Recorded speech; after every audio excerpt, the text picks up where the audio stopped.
Broadcasting to you on WNN 1470 AM and TrentoVision.tv from the world's leading think tank laboratory, buried deep in an undisclosed building in hostile territory where evil and corruption is exposed.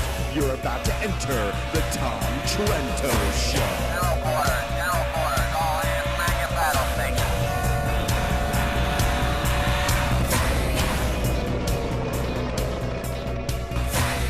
Tom Trento heads United West, a group that says it defends Western civilization against the onslaught of Islam.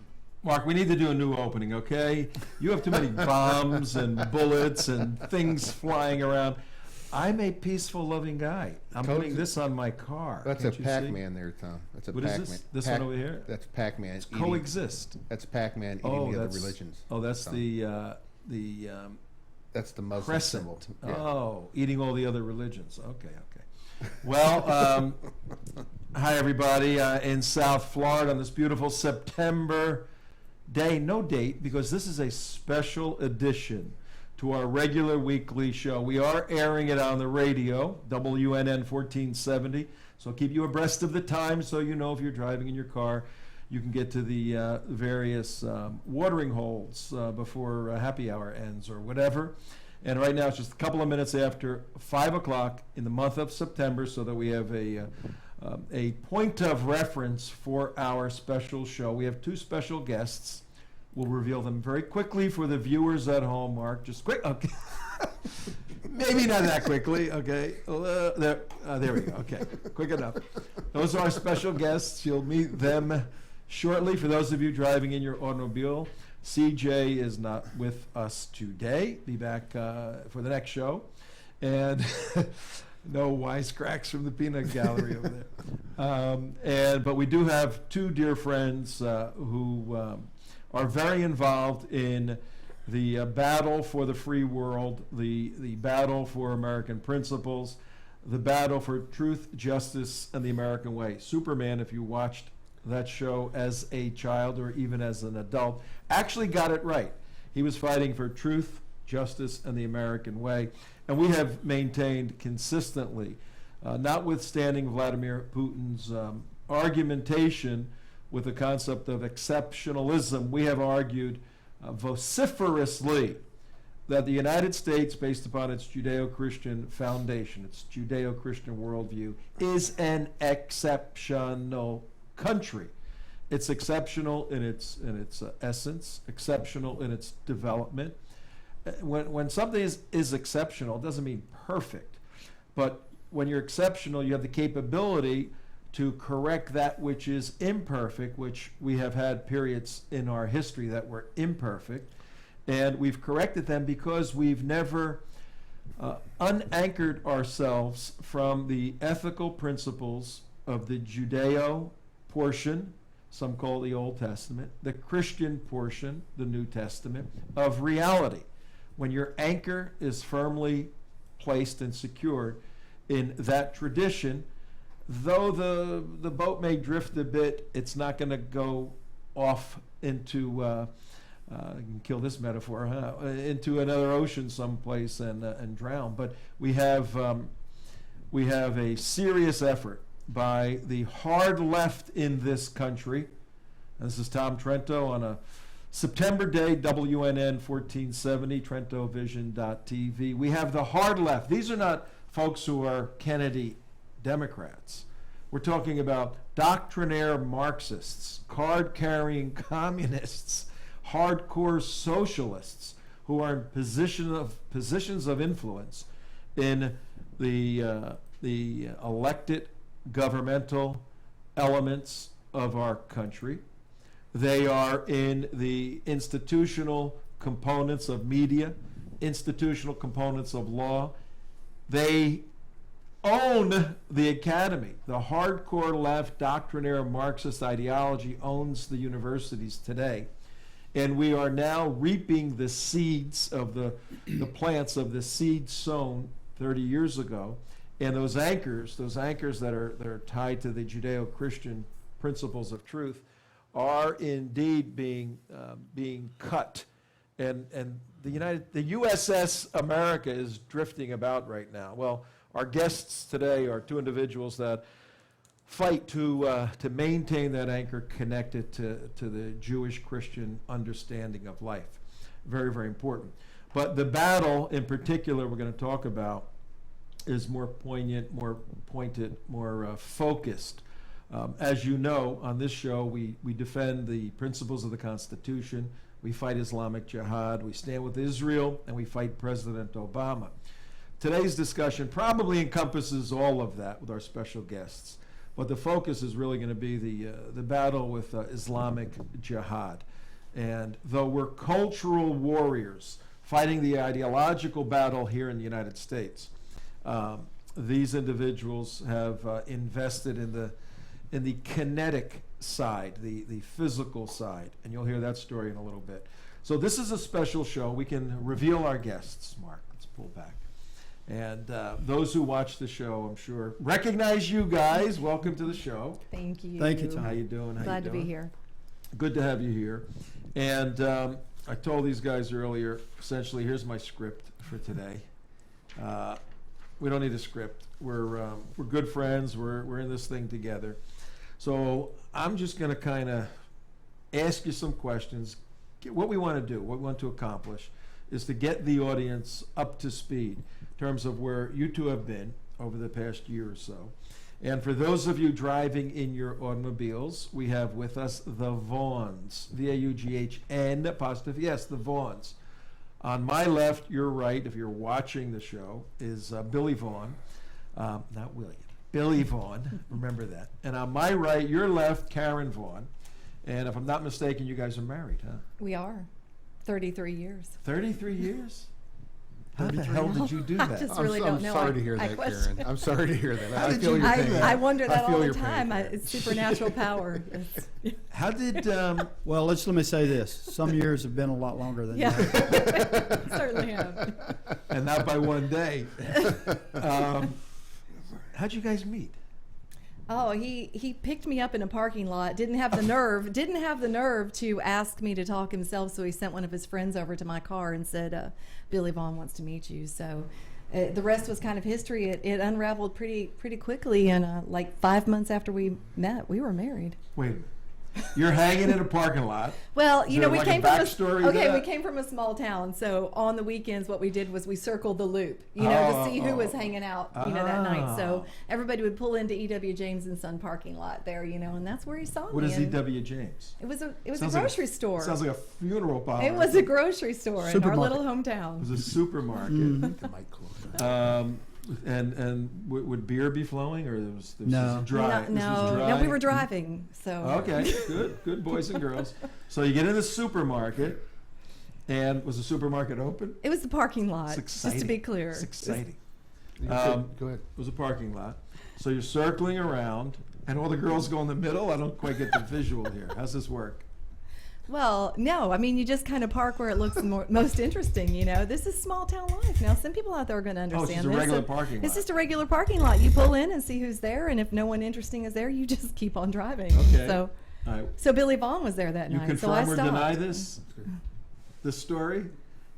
I didn't understand. What do you- Confirm or deny her story? Well, That's it's true, but all the facts are not there. I saw her legs. Oh, That's what I saw.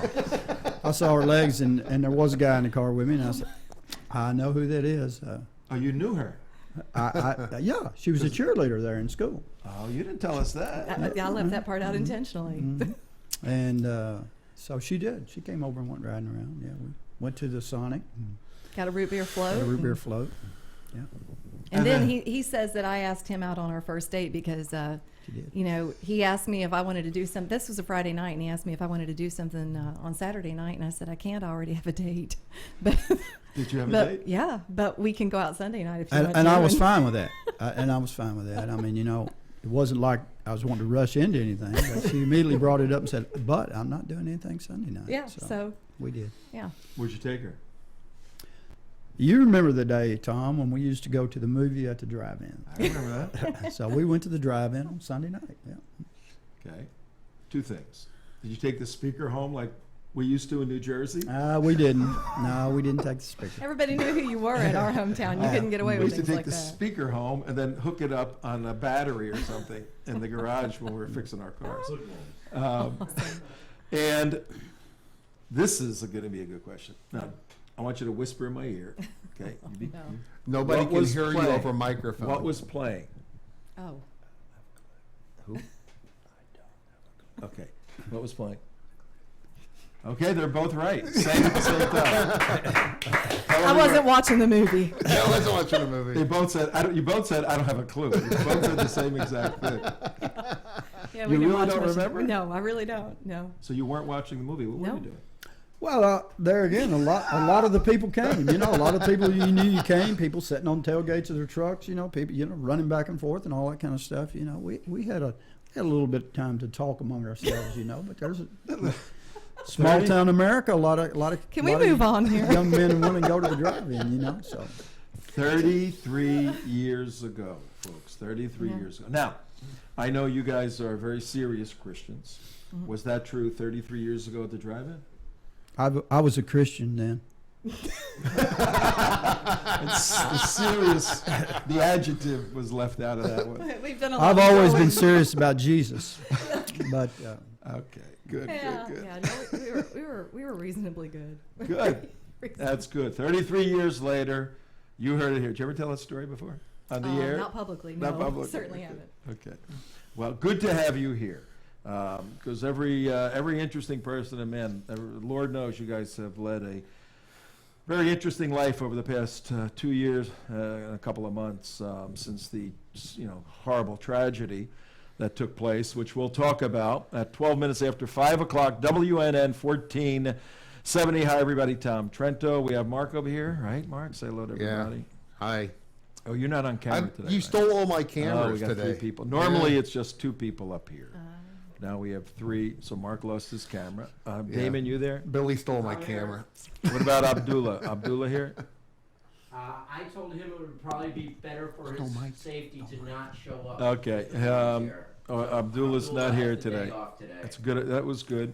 And Mike's over here, but you guys don't have mics over there, so you can't. So that's the crew is here. And actually, 1, 2, 3, 5 of us, these 3 guys, Mike and Mark, a year and a half ago or so, went to Israel together. Yes, we did. Wasn't that an amazing trip? was. It was That incredible. an amazing trip, man. A life-altering It trip. really was a Yes. life-altering trip, and I think your genetic pattern in your in your immune system was altered too.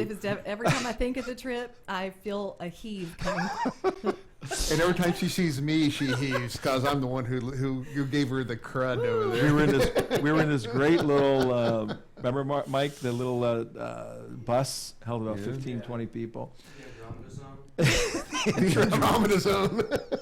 And Mark, who had every infectious disease on the face of I the earth. caught it from the flight. I didn't bring it over with The me. superbug. The I believe. superbug. Covering his head in towels.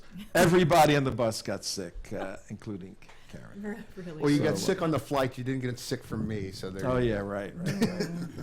But in any event, that was a phenomenal trip, and we're shooting this special in September, the end of September. So we're obviously before the end of September. Mark and I will be going, as many people know, to Israel with Frank Gaffney on a 2-week fact-finding mission, national security focus. We're going to try to broadcast every day, 5-10 minutes, back from Israel, telling you what we're doing. And CJ will be here hosting the show. We'll have some guest hosts coming down. Would you like to guest host? Hey, maybe Love even the to. Vaughns might Absolutely. stand in. That'd be Love great. to, Have you yeah. guys come down. I can talk for an hour. I know you can. I know. I know you can. Abdullah was looking for time off anyway. Abdullah was looking for time off anyway. Huh? So, as you can see today, and as you can hear, those of you driving in your cars, we're among family here, and it's interesting how this small group has gotten together over a horrible tragedy. Let's kind of start backwards, Karen. We'll start with you.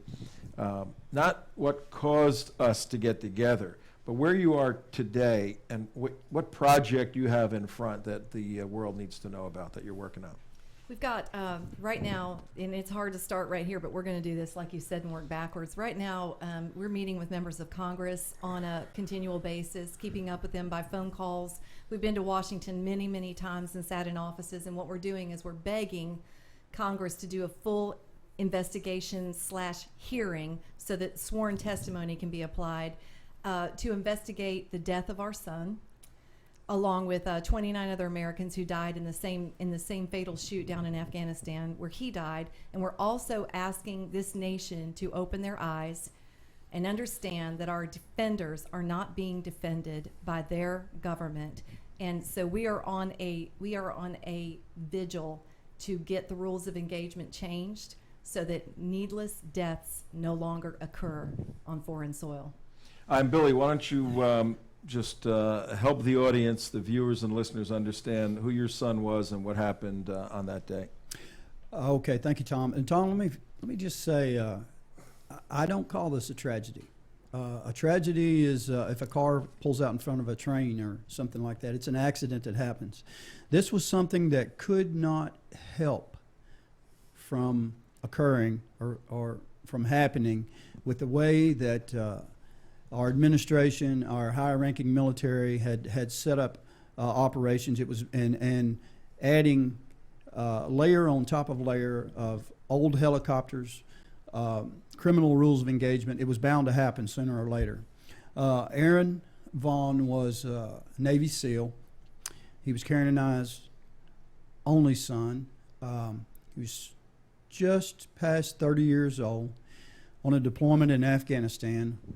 And on the night of August 6th, the chopper went out on an op called Operation Lefty Grove, a CH-47D Chinook built in the 1960s, National Guard helicopter with the call sign Extortion 17, went into a hot landing zone without any pre-assault fire, and it was shot out of the sky, and all those on board lost their lives that night. That was August 6, 2011, and I was on that. That was a Saturday here in the States. I was speaking in DeLand, Florida. Mark, you were up there then, and heard about a helicopter being shot down very quickly. Hamid Karzai, the president of Afghanistan, said they're special operators that got shot down.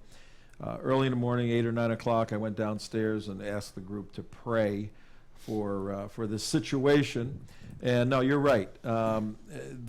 Tragedies are events that could have, should have been avoided and bypassed. This thing was inevitable. It was. This was an inevitable occurrence in light of what was going on.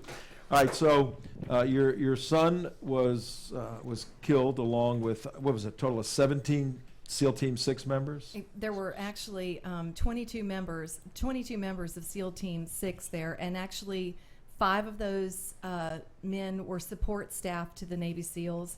2 of those men were from a West Coast SEAL team that came over and joined and went out with SEAL Team 6, and 15 of those men were actually SEAL Team 6 Navy SEALs. SEAL Team 6. So there were, how many totally? 30 Americans. 30 Americans. So you got 22 that are connected with SEAL Team 6 in one capacity. Correct. So now 8 more Americans. What capacity were they on the Chinook? 3 Air Force Special Operations and 5 Army National Guard and Army Reserve flight crew. 1 dog, right? One working dog. What was yes. do you remember the name? Bart. Bart was the dog's name? Bart was his name. Cairo was Operation Neptune Spear, I think. Cairo, the dog there. So Bart was the dog. Then there were, and this is the fascinating piece of this unexplained mystery. There were 8 Afghan National Army people, or what was who were the area? There were 7 Afghan National Army, 1 cultural support person, an interpreter. So there were 8 Afghans. But was the cultural support person an Afghani? It was, yes, it was. So there were 8 Afghanis, and without getting into the details yet, whenever folks, at 20 minutes after 5 o'clock on WNN 1470, Tom Trento here with my special guests, Billy and Karen Vaughn, parents of Aaron Vaughn, SEAL Team 6 special operator, killed on call sign Extortion 17, name of the helicopter that evening, Operation Lefty Grove, shot down supposedly by a lucky RPG round that hit the aft rotor. The 8 Afghanis, whenever anyone steps on any American helicopter for an operation, there's a manifest and their name is checked against who's supposed to be on there. What was the situation with these 8 Afghanis? One of the Afghanis, the cultural support, the name apparently was the same name on the manifest, but the 7 Afghan commandos were not the men whose names were listed on the manifest that night. So the pilot and the captain, and the pilot and the co-pilot have a piece of paper and 1 or 2 others on there. It says, here's the guys who're supposed to be here. So as they all walk in, their name gets checked off, everybody's cool. Now all of a sudden you got 8 Afghani names on the manifest, you got 8 Afghani soldiers that aren't on the manifest. Okay, let's just leave that for a second. At 21 minutes after 5 o'clock. And just to explain that just a little bit further is that to have people's names on the manifest is a huge deal. I mean, for example, you don't leave the airport unless the manifest is absolutely correct. Just verified. a regular flight, not like these flights. So this is a very huge deal. And the question is, who are these 8 that got on the airplane, on the helicopter?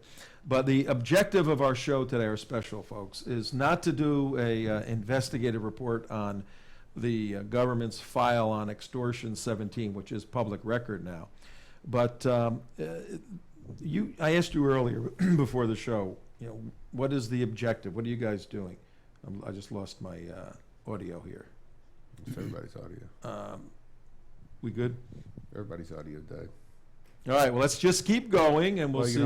Okay, go ahead. We'll just keep going, see what happens. The objective. Yes. The objective that we have right now is, as I stated at the start of the show, we have made some advancements with Congressman Jason Chaffetz. He has told us, and he's spoken publicly, saying that he will launch an investigation in the House Oversight Committee. So that's a first step. It's a big step. It took us 2 years to get to that step. So what we want now is we want that to move from an investigation in the House Oversight Committee to a full congressional hearing with sworn testimony so that we can finally get answers. And along with that, what we want the American people to understand most and what we want uncovered in these hearings is that Extortion 17 was a symptom of a much larger problem. A problem with ideology in this nation, a problem with the way our military is operating that I just don't believe many people in this nation are aware of.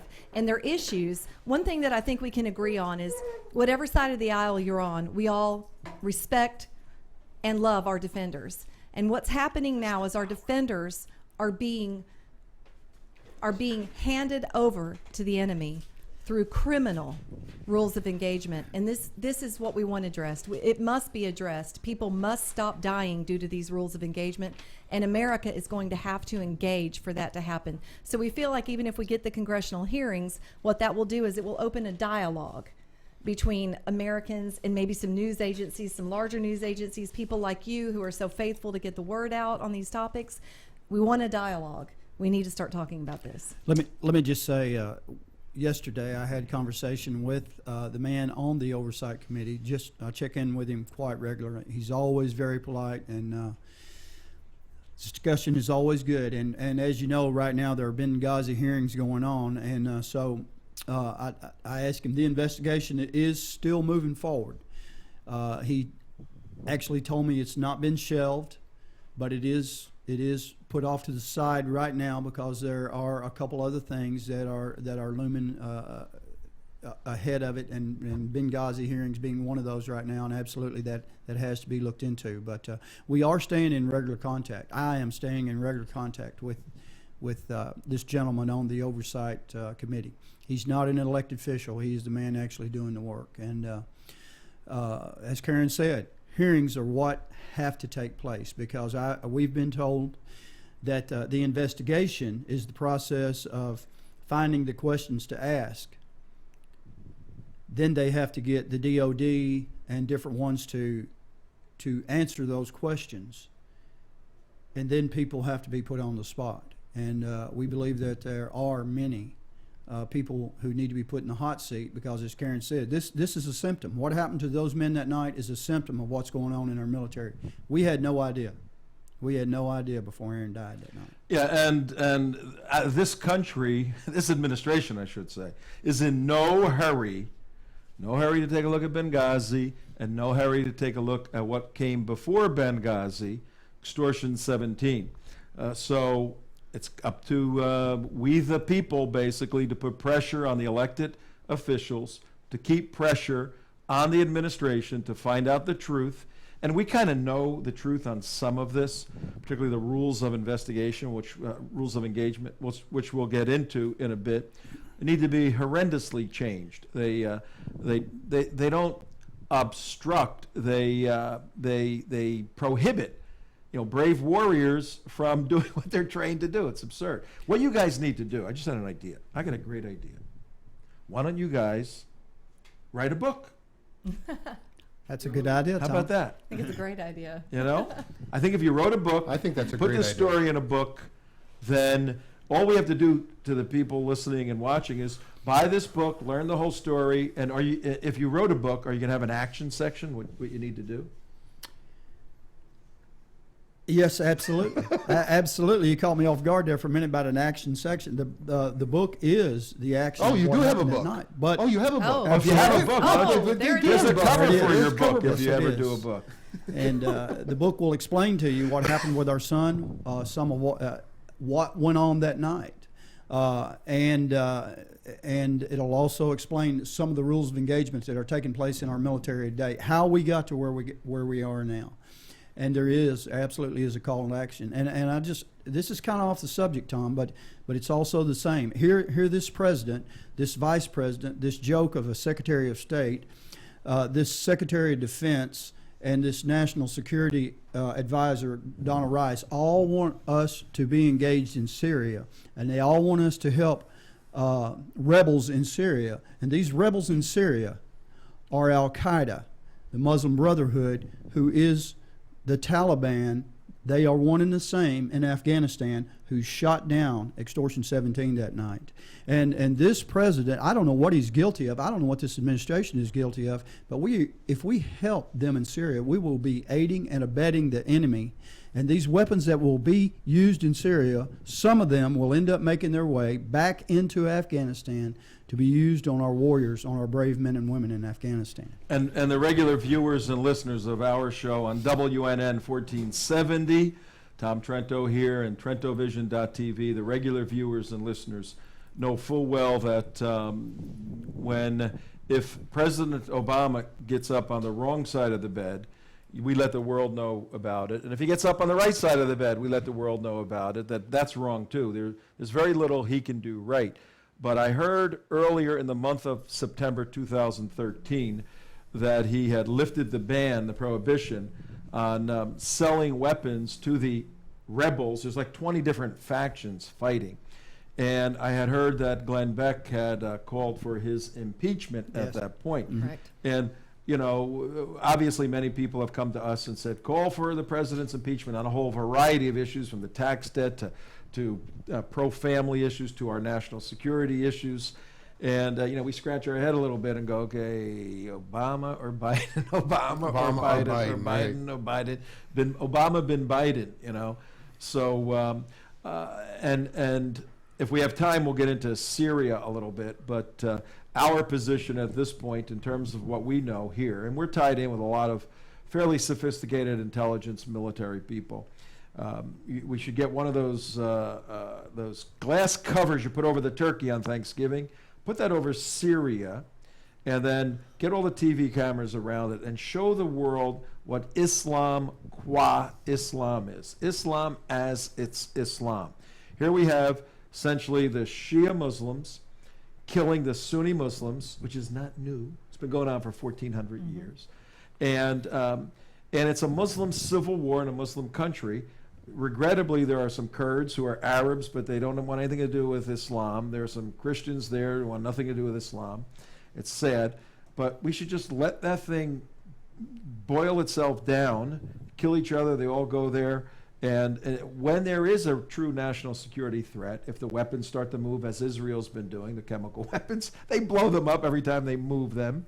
There's things like that. But to go in and figure out who are the good guys and who are the bad guys is completely absurd at this point. Now, I understand the complexities of geopolitics and national security. We do have Iran sitting over there to the east, which is a significant problem. But that doesn't mean we dive in foolishly. And I don't know what the president in the month of September has been thinking about, August, September. I'm going to bomb him, I'm not. Now Putin is involved. But back to the key issue. Well, If this administration views SEAL Team 6, which is a top-tier special operating force, the elite of the elite of the elite, in such a cavalier manner, in such a reckless manner, then what you guys are doing isn't just for the special operator community, the special forces community. It's for your 18-year-old son who's going into the Army, who's going to be a grunt someplace. And what Karen and Billy are doing by writing their book is telling this government, no, every one of these soldiers has to be respected properly as a volunteer and supported properly. I want to get into your book. But again, Mark, what was your thought? No, I was just wondering why you had a pink compact laying on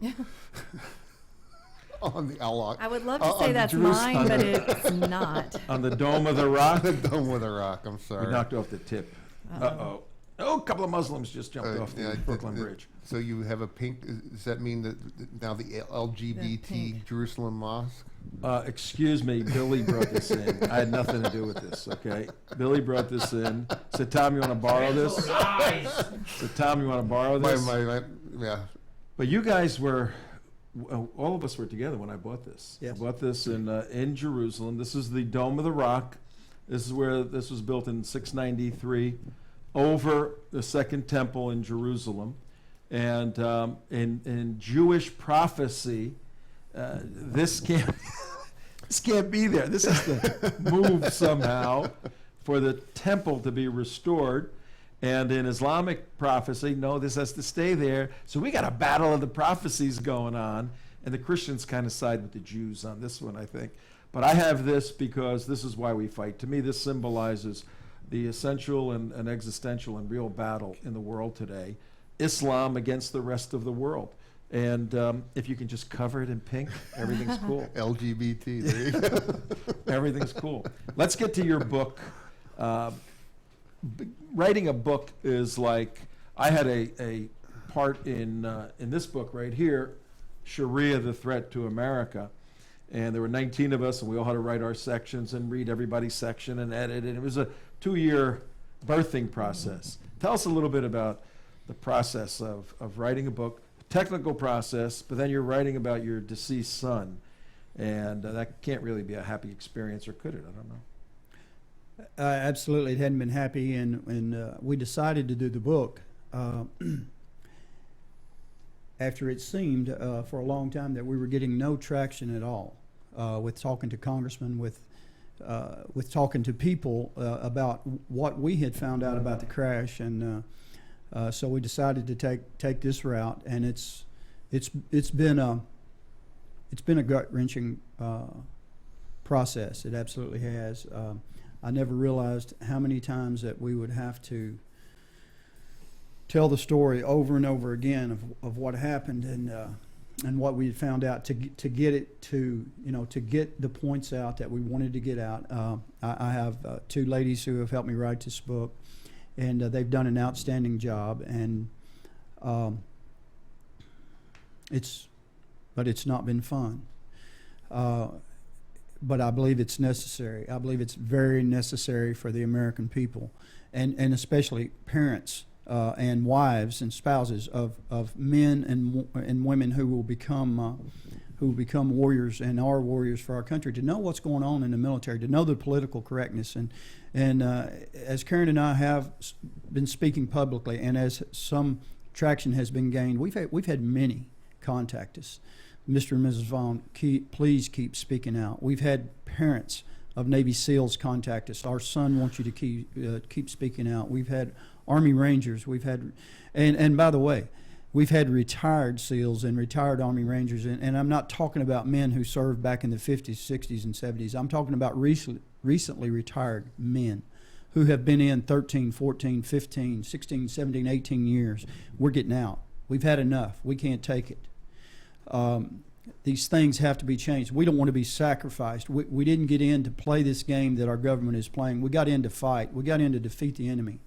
And and at the same time, we've received pressure from some of the brass in the military. You got to quit speaking.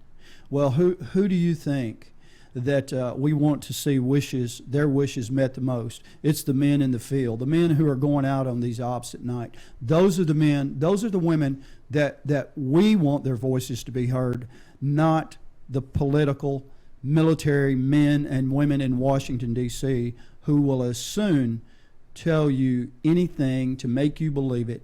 When Karen and I were early on in this process, I was talking to a man on Admiral McCraven's staff. Still, I was trying to convince him that what the military was telling us was true because of the information I had. And he kept telling me, the military will lie to you. And I would give him the Army will, let me tell you, the damn Army will lie to you. And so the last statement that he made when I offered him a rebuttal was, remember Pat Tillman. And how could I argue with that? And that's what we've got. That's what we've got in our higher echelon of the military. These are political men and women who don't serve at the behest of the American citizen or the men that they send into the field, into the battle. They serve the president, and they'll make that clear to you. Right. You're listening to Billy Vaughn, father of Aaron Vaughn, SEAL Team 6 operator killed August 6, 2011 on Extortion 17, and you know that story very well on this show.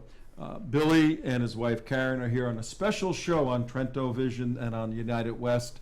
We're in the month of September, and it is, 38 minutes after 5 o'clock. Our objective today is to catch up with these guys. They live in the Florida area. They were in our studio area.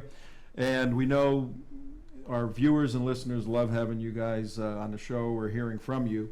We wanted to catch up a little bit, find out what you're doing, and the project right now. You have several projects. One of the key projects is the writing of a book, and then the production of the book, distribution of the book, with promotion of the book. But you also, as you said at the outset, Karen, you have a campaign in Congress, continually briefing Congress members and staff and other leaders to stay on an investigation of Extortion 17. We all know that you can't bring these brave folks back, but you can eliminate more from following the same deadly path if there's a few changes. And one of the serious changes is we have to figure out how to fight to win, as opposed to fight to win the hearts and minds of people. Their hearts and minds will follow the defeat they have in victory. Otherwise, they just continually get defeated. You can defeat countries militarily. We've learned that in the past. Somehow we think we can't do that anymore. Can't win, these victories militarily. Has to be some sort of philosophical or psychological way, which is completely ridiculous. But can I just interject right there? Yeah. The biggest problem is, Tom, nobody will even identify who the enemy is. Yeah. We're not even allowed to talk about the enemy, and we've got 4-star admirals in Afghanistan taking sacrificial sheep to people's doorsteps because a civilian was inadvertently killed in the midst of a conflict. Are you talking literally or literally? We have 4-star? Literally, as a penance for American soldiers accidentally killing civilians, which if you talk to people who were in the field, that story's not accurate. And there's a lot of dispute about the accuracy of that story, yet America, in its sense to appease the Islamist terrorists that our men are supposed to be fighting, We actually took sheep to a man's doorstep to sacrifice them at his doorstep as an act of repentance and asked to be forgiven as a nation. For what Now- special operators had done. But you need to be clear, Karen, about in the the book? accuracy. Accuracy. Tell what part's not accurate. Not the part about the sheep, but the part about what possibly the special operators had done. Oh, go ahead. Go ahead. That's it. I just when you said that story's not Oh, accurate. right. So Yeah, you gotta- just about that they were actually innocent civilians that were killed. There's a lot of times that Aaron would come home and tell us stories about how the Afghanis would run out and they would strip the weapons off of the bodies of the people who had been engaged in that battle, and even put dresses on some of the dress them in a particular way so that it looked like they had not been fighting, and then they'd snap pictures and send them to RAP, and then America reproduces the propaganda, and our soldiers are thrown to the wolves. And all of this, really, it comes back to what I started with here.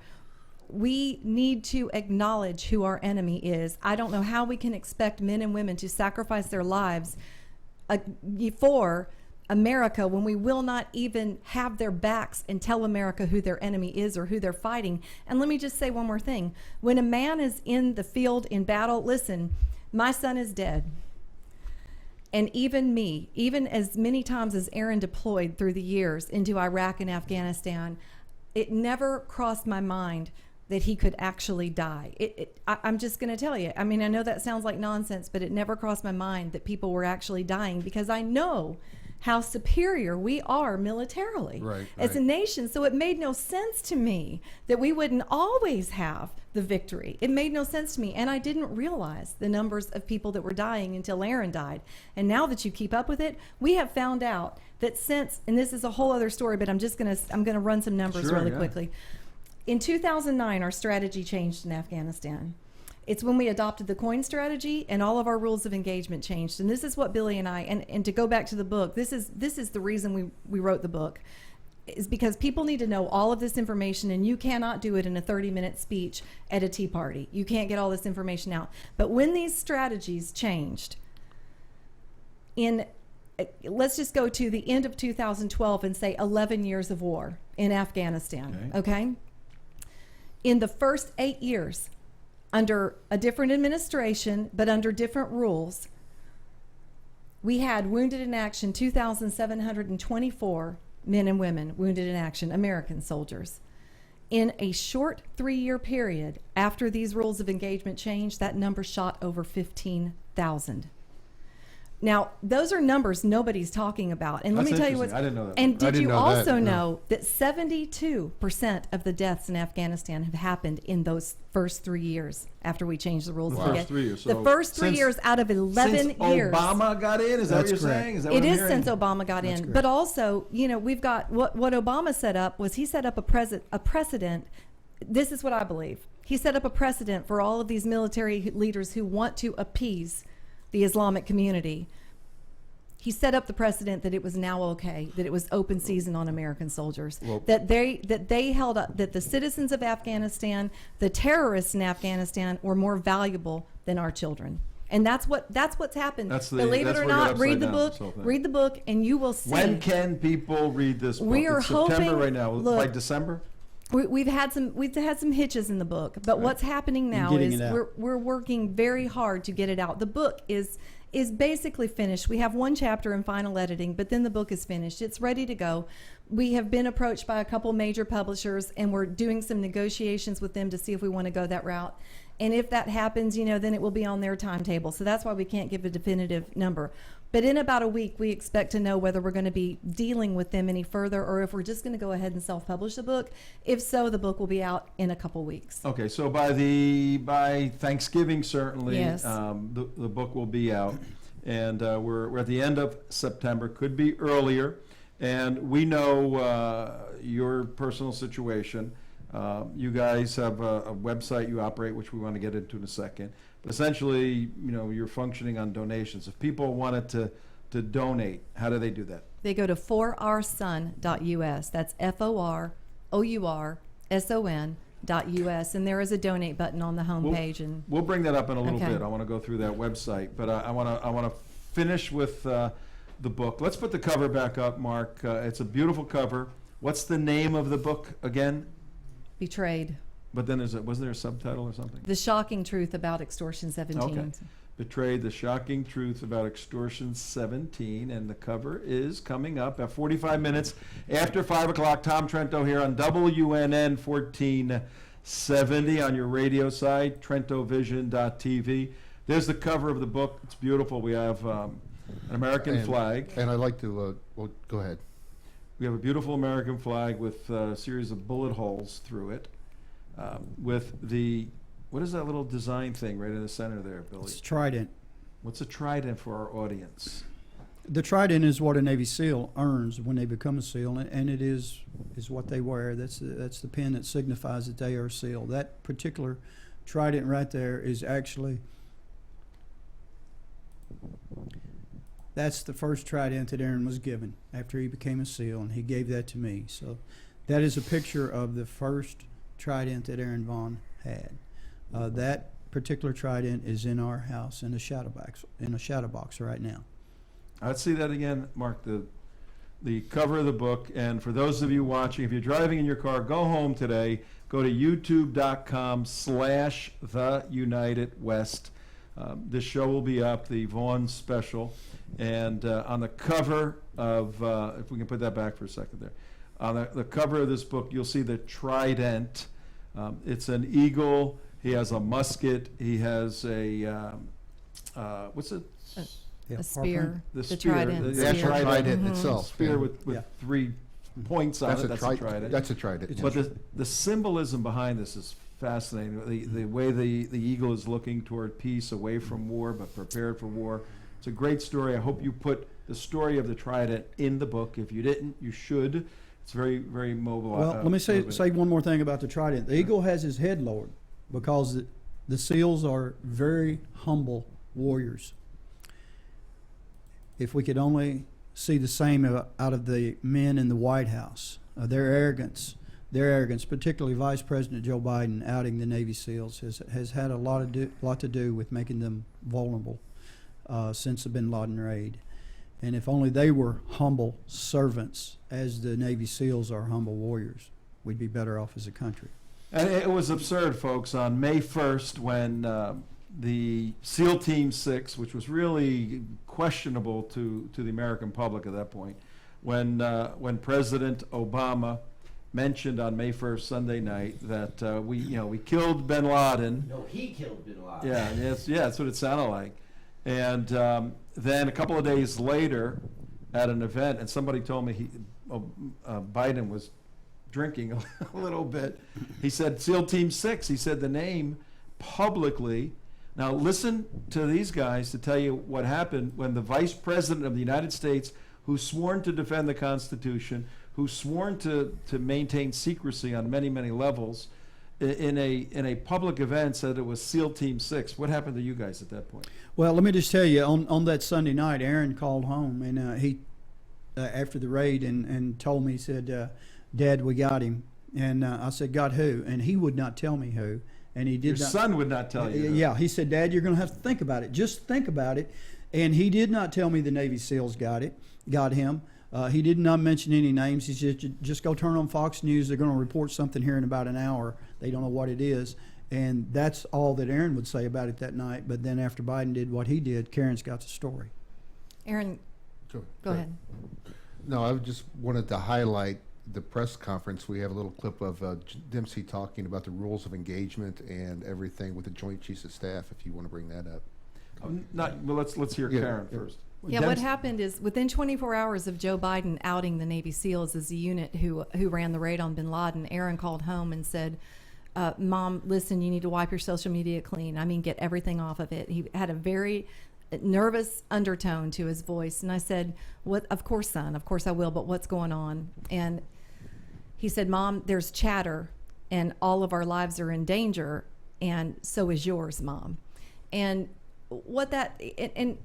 and listen, you need to understand that what I found out later in this journey is that the entire special warfare community had the same reaction to this outing. It was a treasonous move by our vice president to release that information. What he did is the SEAL community is a small community. So what he did was he narrowed down who it was exactly in Special Forces, and that was a deadly move.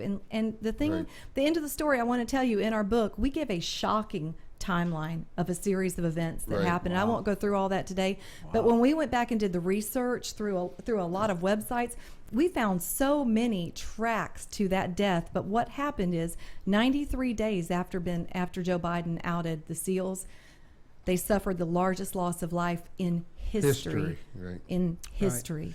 And the single largest loss of life in the 10 years of war at that time. And he needs to answer for that. He needs to answer for that before the American people. I think Vice President Joe Biden needs to be charged with a breach of national security because of what he did. It just can't be passed over as a gaffe by Uncle Joe. America needs to hold our leaders more accountable. We have to. Yeah, and it's very simple, folks. If you're a bad guy, if you are a bad guy, and look what happened to that movie, Innocence of Muslims. Of Muslims, right? Innocence of Muslims, Benghazi last year. All the Muslims went nuts and killing people all over the place over a goofy 14-minute little. It's not even a movie. It's just a goofy thing. Well, Osama bin Laden, the spiritual and physical leader in many respects of Al Qaeda and of jihadist Muslims worldwide, was killed by a small group of unique men who now have been named. At that moment, you could take about 2 or 3 Google steps to find families, mothers and fathers whose sons are SEALs. It's that simple, because that people do talk about the fact that they're SEALs, and that's out there. And then you can 2 or 3 more steps from there, and you can find the address of the mother and father and the family members, and somebody can go kill them within 5 hours with the cells that are all over the United States. He is accountable for that and needs to be held accountable for that. And part of the investigation of Extortion 17 ought to have conclusions that say Joe Biden violated national security codes and rules and has to be held accountable for it in some capacity. And we know that's true because the Secretary of Defense Gates came out later and said we had agreed that the details would not be released. But that all fell apart on Monday morning. Is this in your book? It is. I want to tell you one more piece of information that shocked us because we didn't even realize that it had happened until just a few months ago. But this is in the book as well. Did you know that SEAL Team 6 operations are headed by the CIA? They're a very unique operating unit. So Leon Panetta was the director of the CIA on August 6, 2011. Now Leon Panetta went into a public setting also with a Hollywood producer in the audience and not only announced, let's back this up just a second, Joe Biden announced that it was a SEAL team, right, that it was the Navy SEALs. Leon Panetta went a step further and he identified the unit. Now,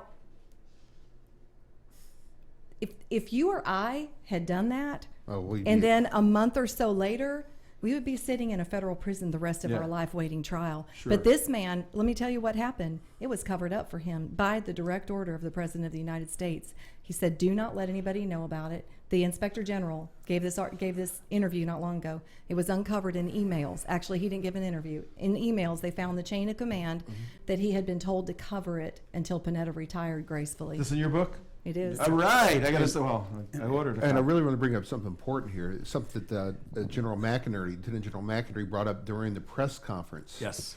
I have the little clip, and I'll let him say it. I get it. Let's play it. Than us, okay? This is back in May, a couple of months ago. These guys had a press conference. Here's Right. General Tom McInerney. I want to introduce 3-star General Tom McInerney, a great hero, another American hero, standing up for the American people. Thank you, Tom.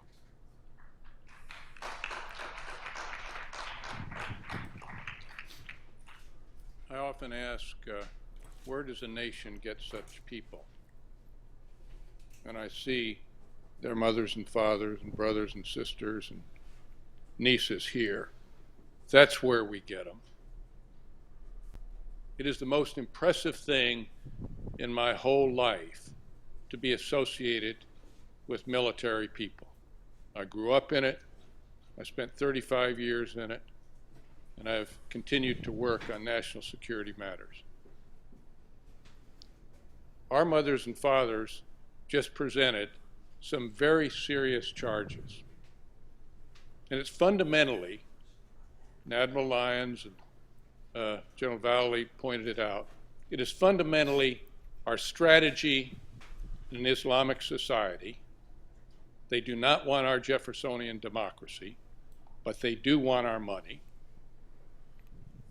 It is then the rules of engagement that we send our people to war with. And here we have Alan West, who in my world, and when I grew up, Alan West would have been given the Silver Star for the actions he took during Operation Iraqi Freedom. He is my hero.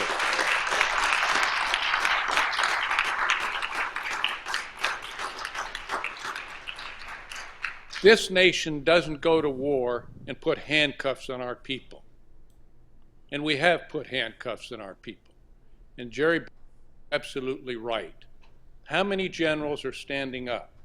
We have a complicity that has been on a slide from when Secretary Gates started firing generals because they were not doing what he politically wanted, which was to come forth with the rules of engagement and the different things that have got us trapped in this strategy. And of course, that's why President Obama kept him. And we now have very senior people with going from this tragedy that you're listening to today that I was not familiar in great detail to where we are in Benghazi. A complicity not to go and rescue our people. And you saw it yesterday. From the very words of the person that was there, Ambassador Stevens to his DCM Hicks, we're under attack. And yet the next day, the day after, you have the Secretary of State and the President saying it was due to a video. Now that is complicity. And how about you now have two chairmen of the Joint Chiefs of Staff that have been complicit in that cover-up, one who did a report and the former chairman. You now have two CIA directors who are complicit in it, two secretaries of the state that are complicit in the cover-up, and two secretaries of defense. Never in the history of this republic have we seen this corruption and complicity, and as Admiral Lyons said, this dereliction of duty. Yeah, that's an indictment without question by Lieutenant General Tom McInerney back in May, and I think it sums up quite effectively the argument today that this administration, and sadly, I think Team B2, some folks there have identified 300 officers, flag officers, admirals, generals that are appeasing the enemy and buying into a politically correct narrative. So you guys have your work cut out for you. We'll be here have for a lot you. of support. Let's put up the forOurSon.us website. We only got a couple of seconds left in the show. If you want to get in touch with Billy and Karen, here's the website. How do they get in touch with you, Karen? forOurSon.us. Our email address is on there. You can click it, contact us. We'd love to hear from you, and we'd love to hear your stories, especially if you've been damaged by rules of engagement. There's the website. Billy, you guys do speaking engagements, media, that kind of stuff? We do. We do when we're asked, anytime. All right, and I would just ask as we wind down now, we, the United West, we are not going to stop making noise on these issues. Right. In particular, Extortion 17. The corollary before Benghazi was Extortion 17. This administration, we're standing firm with these guys fighting. Pray for these guys right here as they publish a book.